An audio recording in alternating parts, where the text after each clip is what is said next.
conductive wire, and you were so electric. I had no say when you came so near and just passed right through me. Hey everyone, welcome to Geekdom is Back. I'm your host, Deanna Chapman, and I am joined once again by Janice Hawkins. Today we're talking about Space Jam because, there's a new one coming out, so we had to talk about the original, and also at least one of these basketball teams is better than the Lakers right now. I didn't even think about how sad you have to be about that. I think I'm more annoyed at them than sad, but that's okay. There's always next year. Maybe. We'll see. Who knows?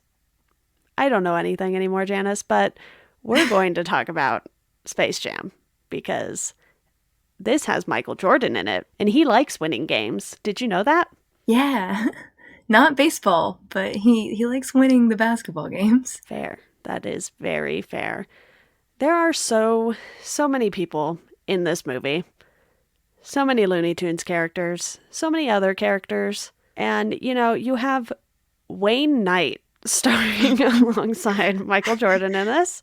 You have a Bill Murray appearance as Bill Murray. Can I just say, I love that Michael Jordan is Michael Jordan and Bill Murray is Bill Murray, and all the other basketball players and Looney Tunes are the basketball players and Looney Tunes, and then Wayne Knight shows up and he's like, "Hi, my name is Stan." Yes. I love that. You also have a Larry Bird appearance, but Larry Bird does not play basketball in this movie. He plays he's golf. a golfer now. Yeah. I don't know why do you put Larry Bird in a movie if you're not going to have him at least shoot a basketball once? Maybe they blew their budget on the 3D animations for Moron Mountain. Yep, they probably did. You also have a bunch of coaches appearing in this. Del Harris, Danny Ainge. I think Paul Westphal was a coach. I could be mistaken. But you just have people playing people, like Vlade Divac playing Vlade. And then you finally get the Monstars who take over the basketball powers of Charles Barkley, Patrick Ewing, Muggsy Bogues, Larry Johnson, and Sean Bradley. I had to look up who Larry Johnson was, so my apologies to him. Already forgot who he was and what teams he played for. I did not realize that Sean Bradley was not Larry Bird until Larry Bird showed up at a different point in the movie. Janice. There's more than one white guy in the NBA over all of the years. Sounds fake, but okay. Fake news. We're here with all of your fake basketball news. Don't worry, everyone. We have you covered. Honestly, you could say anything about basketball. You could have said some fake names in there, and I would have been like, yeah, Deanna knows. Deanna knows basketball. I'll trust her. But I do not know who Larry Johnson is, which is like the most generic basketball guy name you can have. That's true. But that's okay. Janice, is there any story to this movie? Define the definition of story. What is... there is a loose series of events that follows a coherent plot, I think, but is that a story? I don't know, but it's basketball, so I didn't care. Yeah. So, like a normal day in the life of Michael Jordan, he's just going about his business, and off in the background, some aliens decided that they wanted to have the Looney Tunes at their theme park, like you do. And so they invaded the Looney Tune land at the center of the earth, which we all know is where cartoons live. And we're going to enslave them. And the Looney Tunes were like, we have to fight for our lives. You have to give us a chance. It's in the rule book. And they were like, oh, okay, yeah, we are law-abiding aliens. So they challenged them to basketball because they're short, which is pretty rude also, but we'll let it happen. And then, of course, the aliens steal the powers of famous basketball players so that they can win the game. So the Tunes steal Michael Jordan, and then they all play basketball. Makes complete sense to me. I don't know about everyone else. And how dare I forget about Danny DeVito voicing Swackhammer? What a name. What a name. And Danny DeVito's Schwackhammer is the leader of the I think they're called Nerdlux or Nerdlets or something like that. Nerdlux, yeah. Yeah, so he's the leader of them. It seems just because he's the only big one, which is a terrible structure for a political system. And then, like, the Nerdlux become the Monstars after they steal the powers of the NBA players. It's very wild. Yeah, well, the Monstars got their name because Sylvester and Daffy together said they're monsters. They're stars. No, they're Monstars. So, it's good. Yeah, so whatever story you mentioned definitely happens. It's a large chunk of the movie.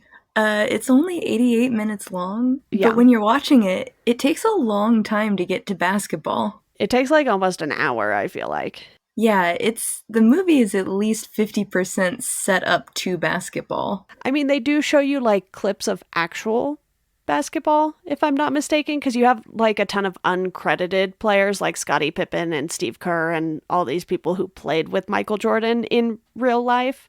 So I think there were like clips of old games thrown into this. Yeah, in the original like montage, because you start with like childhood Michael Jordan and saying that he's gonna be something big one day, make something of himself. He's gonna fly like an eagle. And then they do in the intro credits over the Quad City DJ's Space Jam theme. They show basically his whole career of basketball, and then they'll cut to a couple games when they steal the people's powers. That part is really well done. The other things with Michael Jordan in them, he's not a great actor. Or maybe, I might not be giving Michael Jordan enough credit. He might be a great actor. It's very hard to act to blank spaces floating in the world when they don't. He's like acting to cartoons. So Janice, let me ask you this. Is Michael Jordan a better baseball player or actor? Ooh, I'm going to say he's a better actor. I'm just here to stump you. That's my purpose today. But we've determined that this cast is kind of insane for this movie, and I honestly haven't looked up much of anything for the new one to know who's in that beyond like LeBron and him having a son, which, by the way, Michael Jordan has like a whole family in this movie. And only one of them is his real family. His like wife is playing herself, and then there's just some children that are not their children. Yeah.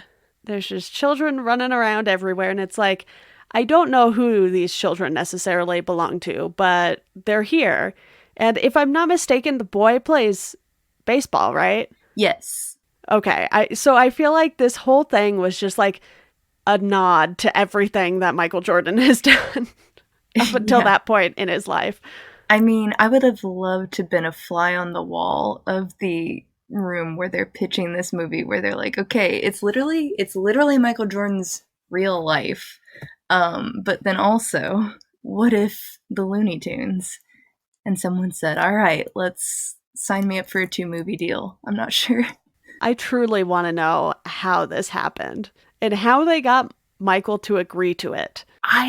Other than him having major gambling problems and probably needing money anyway he could get it. I don't know the exact timeline of his gambling problems, but I know he filed for bankruptcy and did all these things like post NBA. Yeah. Space Jam and The Last Dance double feature maybe one day. And this came out during his second stint with the Bulls, I want to say. So he was still playing at the time. Yes. And at the end of the movie, he rejoins the Bulls. So yeah, just like in real life.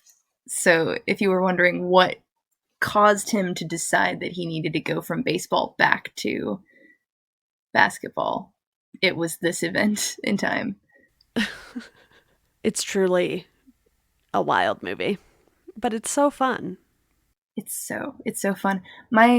Another favorite thing that I have is that Bill Murray's existence in this movie is completely perplexing. And when we go to, I'll have more on that when we talk about the players on the Toon Squad team, because I did rank them. But at one point, Daffy Duck asks Bill Murray why he's here in the movie. And Bill says to Daffy, "Oh, the producer's a friend of mine, so you just got a Teamster to drop me off." Like, I think that another thing they spent money on was just like a good favor getting Bill Murray to be in this to increase the hype. So, Janice, Mhm. this movie came about because of 2 Nike commercials. That's why? It says in 1992 and 1993, 2 Nike ads, Hair Jordan and Aerospace Jordan, respectively, aired on television and featured Michael Jordan with the character Bugs Bunny.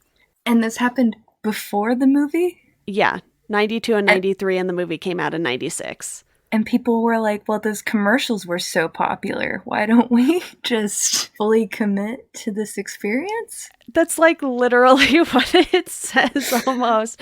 You know, the director was like doing research and stuff, and then it led them to just like greenlight a full Bugs Bunny Michael Jordan movie. Wow, those shoes must have sold really, really well. Granted, we had like Looney Tunes fever as a society in the 90s. Like, you couldn't, it was like Tweety Bird was the Minions of the 90s. You couldn't, That's if they accurate. had Facebook memes, Tweety would have been on everything. Yep. That sounds very, very accurate. So, this is all Nike's fault, for sure. Mm-hmm. But also, I thank them for it. Yeah.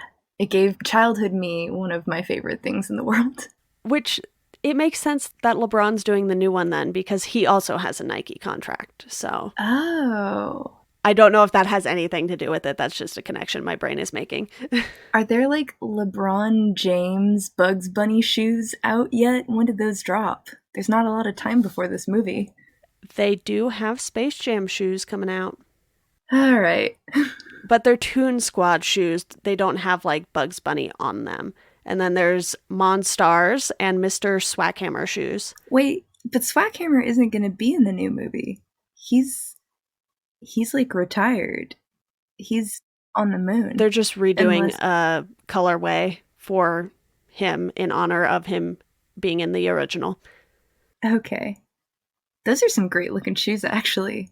Everyone pause the podcast and Google Swackhammer Nikes, because these look great. Actually, don't do that. This is more important. Listen to us. Yeah, they've also launched a ton of Toon Squad merch as well. Yeah, how have you resisted buying that? I keep buying other things. Oh, okay. But because there isn't a whole lot of story with this movie, we wanted to do something a little different.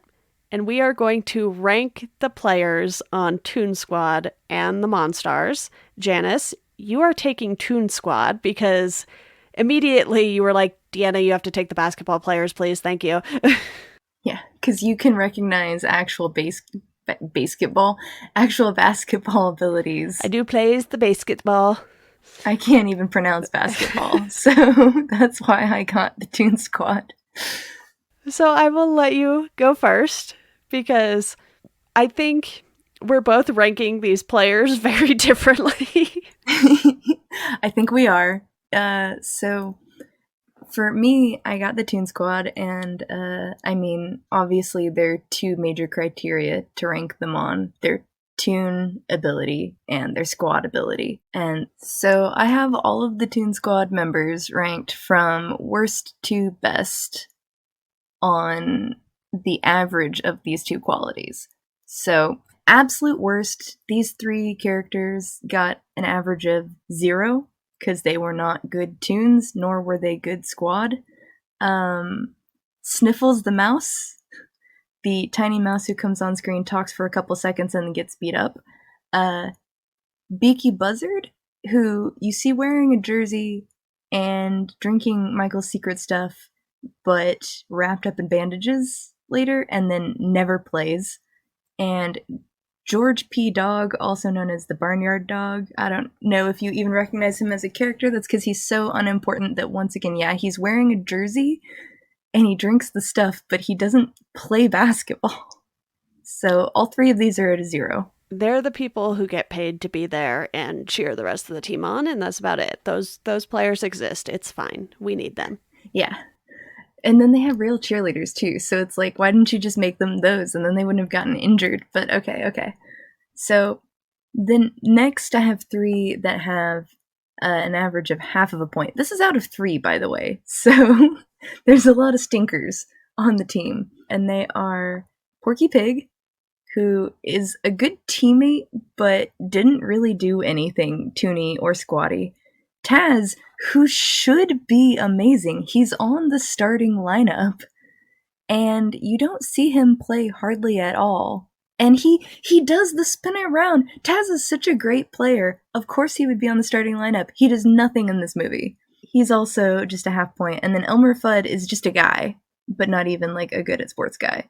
Half point. Up into the next area, we've got our average of 1s. You have Sam de Sam, once again, just a guy. Pepe Le Pew didn't do anything toony. However, he did stink like a skunk. And he's been canceled. Used that part. He has been canceled. He's still better than a lot of the other players on the team, though. Don't know how that worked. And then Tweety got 1 point in tunability and squad ability. She didn't do much. He didn't do much, but still did all right. And then Sylvester the cat actually got a 3 in tunability from me. He managed to fish the shorts off of Pound, the Monstar, and he also like got a whole shot in him. So he was like an excellent tune, but his squad ability, he got a -1 because he did try and eat Tweety. So that's not a good teammate. All right, don't worry. We only have 20 more Toon Squad members now. Not that it's many. so easy to forget how many more players they had. Yeah, there's not that many. There's a couple 1.5s. I gave 1.5 to Foghorn Leghorn because he's got good tunability and he was a pretty good teammate. He let someone ride on his shoulders, even though that's like obviously traveling. And then Lola Bunny got a 0 in tunability, but she was an excellent squad member. She really had her team's back in all instances. So excellent basketball player, excellent squad powers, not a very good tune. And then we have in the 2, we've got Michael Jordan. His tunability was a 1, but his squad ability was a 3. So that brought him up. Pretty much the opposite, Wile E. Coyote. His tunability was a 3, and his squad ability was a 1. Surprising everyone, Stan, also has a 3 in tunability, but only a 1 in squad. And then Bugs Bunny was a 2 in both, so he was pretty okay at those. And then, all right, what everyone is here for. Number 1 and number 2, best members of the Toon Squad. They both got a average of 3. They got 3s in tunability and they got 3s in squad ability. That's right. You're looking at Daffy Duck and Bill Murray. Both of them did an amazing job. Truly amazing that both Wayne Knight and Bill Murray got mentioned after Michael Jordan in this list. Yeah, Michael Jordan really only did the arm stretch and like it was cool, but he was a great team member, but he really had to up his tune game if he wanted to be better. I'll allow it. That's fine. And that's it. That's them. So, in comparison to your 852 players, I only had 5 to rank. Makes it a little easier. I don't know how this came out evenly, but, you decided on this, so... I am also going from worst to best, but I'm ranking them based on the basketball players' talents that they stole instead of on the actual characters. So considering I had to look up who Larry Johnson was, we have Bupkis coming in 5th place. Also, Larry Johnson filed bankruptcy in 2015 because he owed over 6 figures in child support. So, not feeling it. Not feeling it, really. And for those who aren't super hip to Space Jam and all the fact that the Monstars have names, which one is Bupkis? Because I know, but can you tell the foolish audience who doesn't know? Bupkis is the buff purple character. Ah, Bupkis. All right. And I mean, if you just look at the character and his personality traits, too cocky, for an NBA player's talent from a player we mostly haven't heard of. Hey, why isn't Dennis Rodman in this movie? I don't know. This would have been an instant 5-star movie if Dennis Rodman was in it. I'm not even kidding. Right? Like, he's literally the most tune-able of all of the actual NBA basketball players. The only thing I can think of is they asked him and he said no. But knowing Dennis Rodman, I don't understand how or why he would have said no. Because Dennis Rodman seems to he's a person who likes to have fun. They talked about him in Men in Black, and they talked about him on Third Rock from the Sun. Like, it's not like he doesn't know how to have fun with aliens. Interesting. One thing I can think of is that he's not always good at showing up on time. Oh, okay. Yeah, if I was Dennis Rodman, I would never show up to anything on time. So that's fair. Well, when Michael Jordan is your teammate, you better show up on time. That's all I'll say about that for now. But then we have Blanco, who takes Sean Bradley's talents. Again, I will say this. Sean Bradley is not Larry Bird. Because if he had been, would have been much higher on the list. And he's too nice. This character, he's the blue Monstar. Too nice, does not understand that this is like a competition and you need to destroy the other team. If you want to be nice after the game, great, fantastic. You're not nice to your opponents during a basketball game. That's not allowed. Why would you do that? Question really quick. Is crying allowed in basketball? Sure. Okay. Didn't mean to stump you. I mean, I've seen some nasty basketball injuries, so we'll go with sure. Oh, okay. I guess injury-based. There's good reasons to cry. I have seen legs do things that legs should not do. Then we have Not. What a terrible name. It's not even like Newt. It's just Not. It's N-A-W-T. Not. So this character stole Muggsy Bogues' talent. And look, if you want to be short, you stole the perfect person's talent. Because Muggsy Bogues, while very short, quite a good basketball player. And, you know, I don't know if I agree with the high voice, but that's a thing they decided to do. So, you know, middle of the pack right there. Smart player. And that's the red one who's short. Yes, the short red one. Now, top two. Gonna stir up some controversy here. Because Charles Barkley ain't number one. So Pound takes Charles Barkley's talent, and he is the overweight orange leader, which I feel like is kind of a little bit of an insult to Charles Barkley. But also, they love taking his pants or hitting him in the butt or kicking him in the butt. They really gave a lot of Charles Barkley alien avatar abuse in this movie. Yeah, I feel like they were like, hey, Charles, you want to be in this movie so we can make fun of you? And he said yes. And then when he loses his powers at one point, he sees a bunch of, like, young women playing basketball, and he knows he can't play basketball. And they're like, hey, you're Charles Barkley. Can you play basketball with us?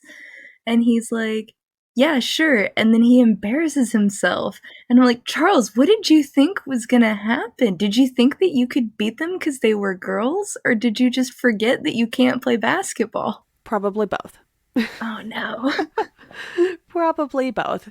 But, you know, in spirit of the Knicks having made the playoffs this year for the first time in forever, I don't know, possibly since Patrick Ewing played for the team. Maybe not. They had Carmelo Anthony at one point. But, you know, we're giving Patrick Ewing the top spot here as Bang, who is the green Monstar. You know, very aggressive. We love that in a basketball player. We do? Yes. Okay. We do. You need to take the ball to the hoop, Janice. And you need to maybe plow through some people to do that sometimes. Unless you're small. This explains it because the only award I ever got in basketball was Outstanding Attitude. And that is not a bit, that is a real story. So that makes sense. I was not very aggressive. I didn't go to the rim either. I was like, nah, I'm just going to stand like 20 feet away and shoot. Thanks. So this is completely ironic coming from me. But when your players are as massive as the Monstars, that would not be a good use of that size. Not a good use of Patrick Ewing's talent. No, it would be like if you if you went to Shaq and you were like, hey, Shaq, how about you shoot some threes? Why isn't Shaq in this movie? That I also do not know. He was in other movies in Well, the 90s. Shaq would have just been drafted Okay. at this point in time. He would have been in the league for like 1 or 2 years. He might have been the class of 94. Okay. I hope they put him in New Space Jam. But now he's too old to be in Space Jam. That's true. Maybe he can be like a sports commentator. They should have done like a 2006 10-year anniversary remake with Shaq, and he would have still been playing. This has been in the pipeline for so long. Like, they have been rumoring and hinting and pointing to this being the new thing for so long. It's finally happening, and I'm so excited.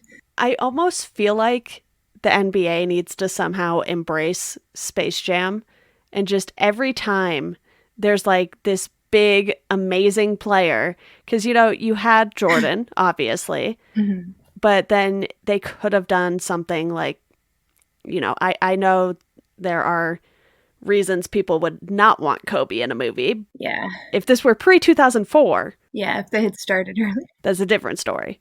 And they could have done like a Kobe and Shaq thing. Yeah, that's true. What you totally reminded me, though, I had forgot this was a huge plot element in the movie, but one by one, the players had their powers taken. Mm-hmm. And it goes to a scene where they're going to play at the Forum, and the players actually like are kind of like going to strike because they don't think it's safe to change in the locker room because they think that there's some sort of virus taking their powers or sickness.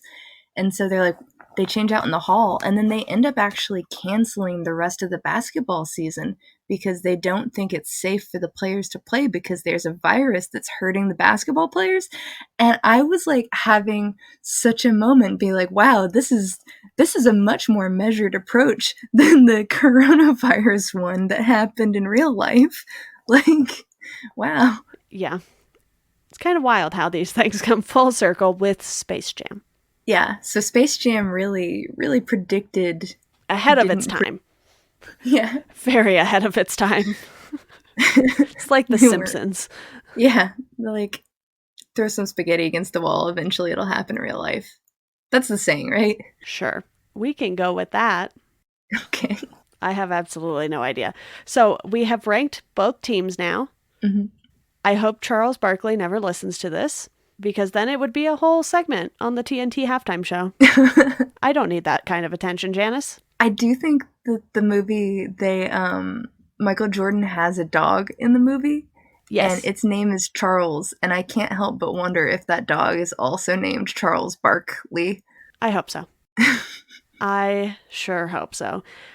But, I mean, here's the thing about Space Jam. It's completely wacky. It maybe doesn't hold up quite as well now as it did in, you know, the mid to late 90s, but it didn't look unwatchable, which was really nice, because I feel like when you try something this ambitious, especially during the 90s, like, that's such a weird time to try and do a movie like this. The fact that they even pulled it off, and it had a fairly high budget, I want to say, for like movies at the time. I think the budget was like 80 million or something, and it made like 250 million. So clearly the star power of Michael Jordan alone probably pushed a ton of people to go see this, because I think, well, I can only imagine at the time, because I would have been 3 when this came out. Unless it came out after December 14th of 1996, then I would have been 4 for like 2 whole weeks that year. But you're so young. Sorry. No worries. But I can only imagine that this was just another thing that got a ton of people's attention because it was Michael Jordan. It's kind of like when he made the move to go play baseball. Everyone was so focused on, you know, is this guy even going to be a good baseball player? And it's like he was playing in the minor leagues or whatever. Mm-hmm. I don't think he was even on like an actual major league team, but no, it took up so much like media space at the time. Oh yeah, Michael Jordan was like a national hero. It's very hard to find a cultural icon that everybody universally loves, but he was definitely one of them. Everyone's just like, what's he gonna do now? Yeah, and even people who played against him, it's like they still had to respect him because, well, one, he was better than all of them. So I don't think that's an unpopular opinion or a hot take by any means. But, it's one of those things where he was such a larger than life presence already that he could have done literally anything. And I feel like it would have made money. So it's not surprising at all to me that this made as much as it did. Yeah, that's amazing. And I agree. The graphics, like the 2D graphics and I guess I'm going to refer to it like as three different things, but there's like the 2D graphics of the animated flat Looney Tunes characters, and then there's the 3D animated graphics of things like Moron Mountain and a couple of scenes where they're like trying to inflate Wayne Knight after he got squished. And then there's like the 3D real life graphics, and the 2D and the 3D real life are just like seamless and really good in it in a way that has stood up really, really well. And then the 3D animated ones can be a little goofy, but they did the best that they had, and they did a good job of integrating all three together to make it look that great. And if I'm not mistaken, this was one of the first few films to use any of this kind of tech. That would not surprise me. I do want to backtrack a little and talk about Moron Mountain some more, because this planet is wild as well. There's so much going on here, and the amusement park in particular too. It just looks so out of place, but the fact that they're able to use use animation in these different ways, like Moron Mountain looks uniformly wacky. And then you have the characters coming into the real world and things like that and interacting with Michael. And even though those are a completely different tone, I feel like for each setting they're going for, it was very, very consistent with the animation. Yeah, it definitely is. They did a really good job. Even when the tunes are in the real world, they have them interacting with the space and other characters in a really great way. And just the fact that they have the name of Moron Mountain just like on this spinning planet thing, I was like, yes, that's great. We love that. I don't think I would ever go to that theme park. Maybe I'm not an alien, but it doesn't sound like a fun place to go. We've got Magic Mountain over in California, or like Disneyland or Universal, or I don't know, Great America. But if you were like, hey, want to go to Moron Mountain? I'd be like, I'm good. Well, I think it's a play on Magic Mountain because that's where they have like all of the Warner Brothers theme stuff. Oh yeah, that is where they have the Looney Tunes. Is that a self-dig?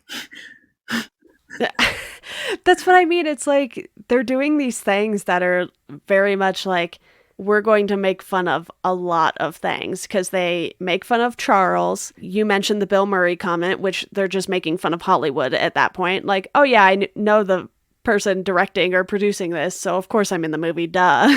Like, yeah.